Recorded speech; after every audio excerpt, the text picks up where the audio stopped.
Hi guys, welcome for my vlog today. So, good morning. Ayan, kanina pa akong alas 3 ng madaling araw nagising. So, anong oras na? Ang oras natin ay 4:44 AM. So, ngayon nagpa-eat tayo ngayon ng sinaing. Dahil kay Ate Angel at tulog pa siya, papasok siya sa school.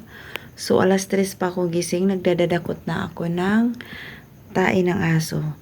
So, ngayon, pagkagising, tae ng pusa, nagdakot ako. So, pinag-isipan ko sila na kung saan ko to sila ilagay. Kasi sobra talaga sila.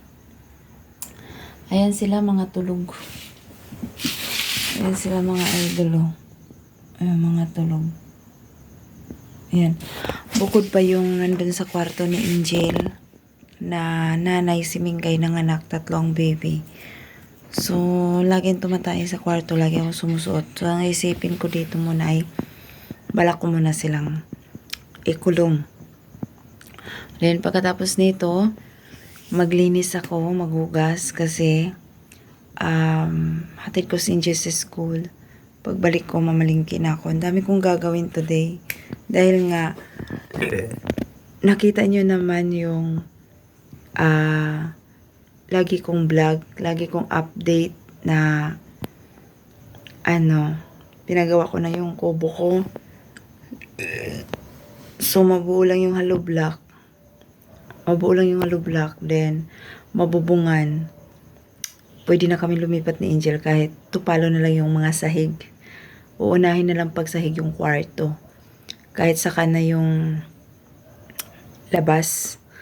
Basta makalipat na kami ni Angel kasi kulang na rin ako sa budget. Kapos na rin ako sa budget talaga. Talagang kapos na.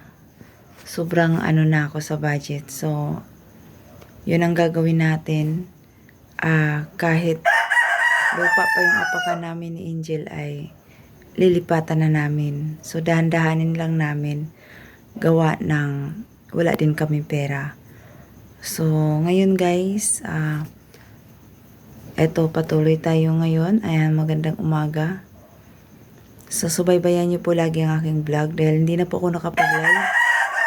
Sobrang pong busy si host, kaya hindi na rin po ako nakapag-live talaga. So, yan. Thank you so much and maraming salamat sa inyong lahat.